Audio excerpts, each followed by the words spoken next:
protested that he'd never say anything so corny in real life. But the council had insisted catchphrases increased morale, and so what could he do? Whatever gave these poor people hope, he supposed, though if the fate of the known world really was relying on catchphrases, the world was totally screwed. He pulled his transcriber from his belt, running his fingers across the smooth side. A hologram popped up, and an image of his friend and fellow dragon hunter Troy looked back at him, his face pale. "Jax!" he cried in a hoarse voice. "Where are you? Are you anywhere near Subterra A? Damien up at the watchtower counted 5 headed your way, and we're all stuck over at E, working the peace rally you bailed on. We're headed back now, but we won't be there in time." Troy scowled, and Connor couldn't help but remember his friend's catchphrase. "You feeling lucky, Dragon Punk?" "The council is recommending nukes." Connor cringed. Of course they were. He pressed the record button to send a reply to his fellow soldier. "Tell them to stand down," he barked. "I'm not far. I'll handle it." He sent the message, then reattached the transcriber to his belt. Brushing his hair from his eyes, he exited the home and stepped back into the hallway. The once crowded passage was eerily vacant now, with all the people of Strata C hopefully safe and sound in the flame shelters below, waiting for him to get the job done so they could get back to their everyday lives.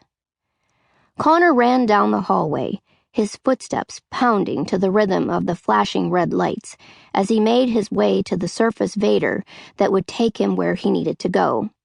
But as he took a corner too quickly, he found himself nearly tripping over something on the floor. He looked down. Make that someone. The little girl couldn't have been much older than 6, and her grubby face was stained with tears as she sucked on the end of a messy pigtail. She looked up at Connor with wide, awestruck eyes. "Are you one of them?" she asked in a tiny voice. "Are you a dragon hunter?" Suddenly, her fear seemed forgotten as she rummaged through her filthy backpack, pulling out a trading card-sized version of the poster Connor had seen in the house. She studied it for a moment, then looked back up at him. "It is you!" she cried excitedly. "Can you sign my card?" "Where's your family?" Connor demanded. He needed to get moving, but he couldn't rightly leave the girl out here, exposed and unprotected, and alone. These quarters weren't far from the surface lands, and could go up quickly if the dragons weren't stopped. Or worse, if the council did pull out the nukes. The girl dropped her hand, looking dejected. "We got separated, and then they closed the Vaders," she warbled in a thin voice. "They wouldn't let me down." "What?" Connor frowned. This was, of course, completely against protocol.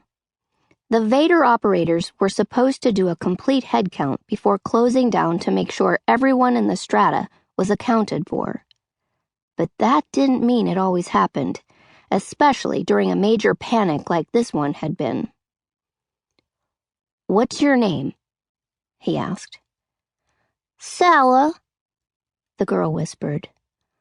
"My name is Sala, and I'm scared."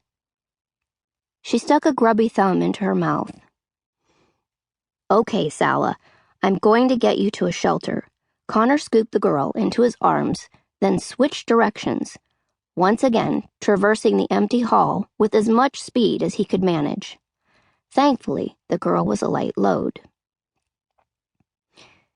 He grabbed his transcriber with his free hand, pushing on it to call Damien above.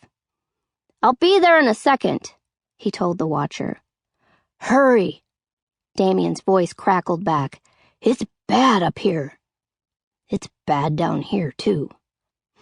They reached the Vader, and Connor lowered Sala to her feet so he could rummage for his keycard to summon it. Soon, the two of them were shooting down into the earth below. When they reached floor -23, containing the last